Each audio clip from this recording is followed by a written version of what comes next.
this street was fine. It is as it is, except that we've lost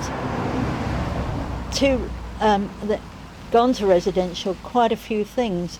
I mean, what would you want more than a street with a pub on each corner? And then there was the Foresters Hall with the Alcoholics Anonymous meeting in it. You know, what more would you want?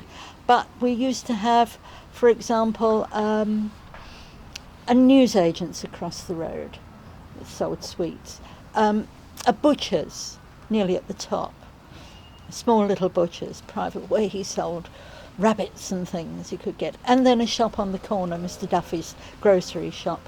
But a lot of that goes in time, and so we are now totally residential, and that was the difference. People used to say Worthing was God's waiting room, you know, had an elderly demographic. Well, it didn't apply down here. There were a few older people who were very interesting to talk to because they've been here forever. But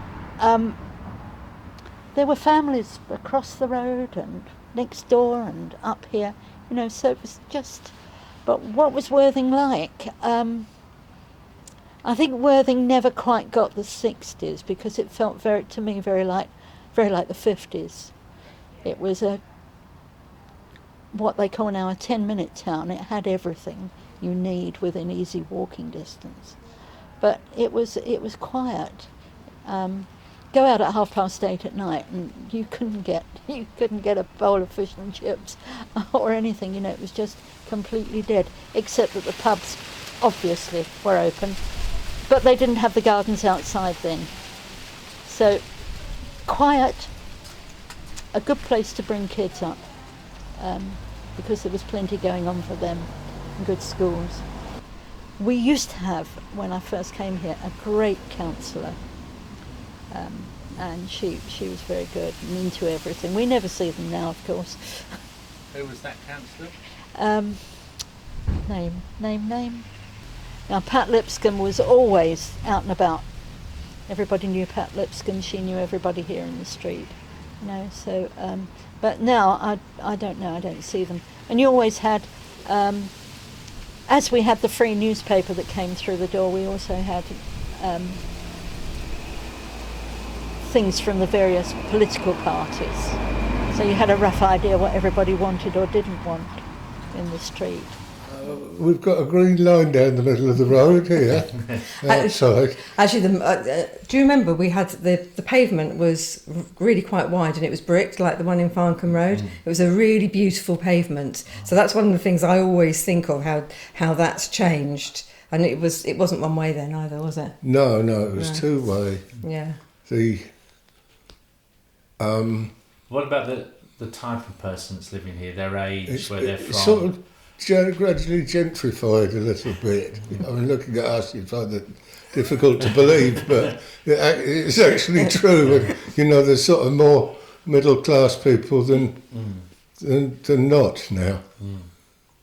And just in your side of the road here, yeah, is it a different demographic? Well, so Adrian next door, AD moved there, I think probably about 3 or 4 years before we did. His dad worked for Snowins, and he bought that one.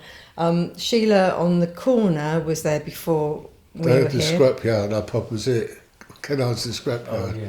Oh, yeah. But I think everybody else is new now.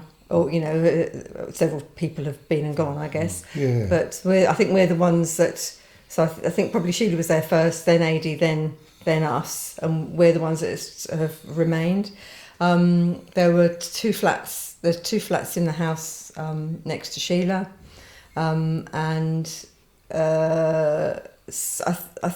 I think most of them have remained houses, because I think the one next to Adrian was always flats, wasn't it? Or was it one house? No, it was one house. So that turned into flats. It was an old man that used to sit in the window downstairs. I remember him.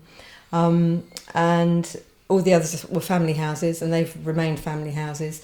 Across the other side, some of those have changed into multiple occupancy. A few of them have changed into multiple occupancy, yeah.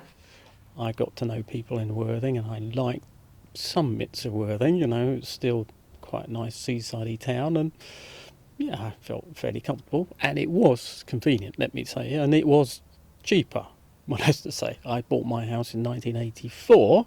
That's when I came back again, and I bought that house for £27,500, I think it was, which was a real stretch, a mega stretch. So I had to have lodgers and what have you to pay for it, but it was cheaper, affordable, and I was just down the road from work, and I could get on a train just down the road, get on the central station, 2 stops up, get off the train, I was at work, boom. So it was convenient, but I liked the area as well.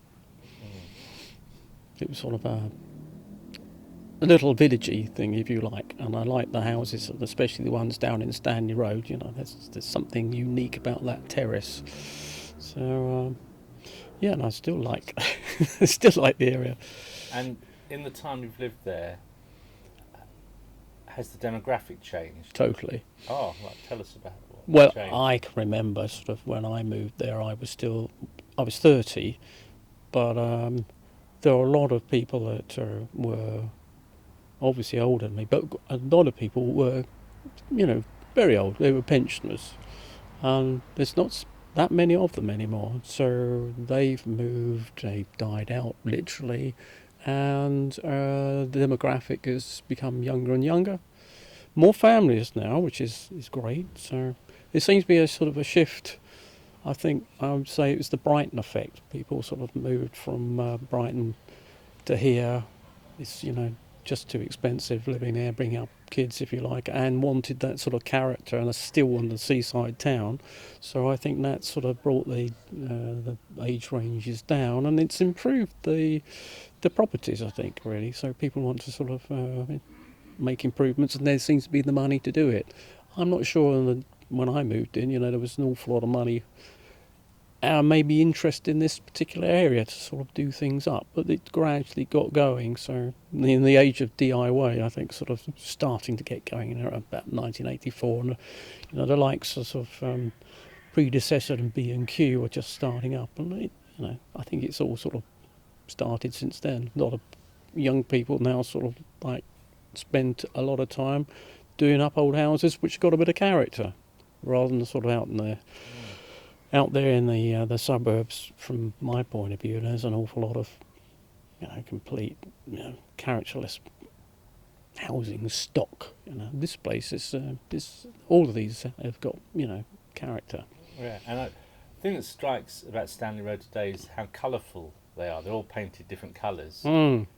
Was that like that back then in '84? No, I don't recall. I'm not saying my memory is faultless by any means, but it wasn't for a while until, you know, I don't know when really, but sort of people started to experiment with sort of reasonably bright yellows and pinks and blues, you know, and they seemed to be sort of following an Irish model. You know, I remember going to Ireland and seeing some really gaily painted houses. So it was a bit dowdy, and I think that probably reflects the demographic of the time, I think.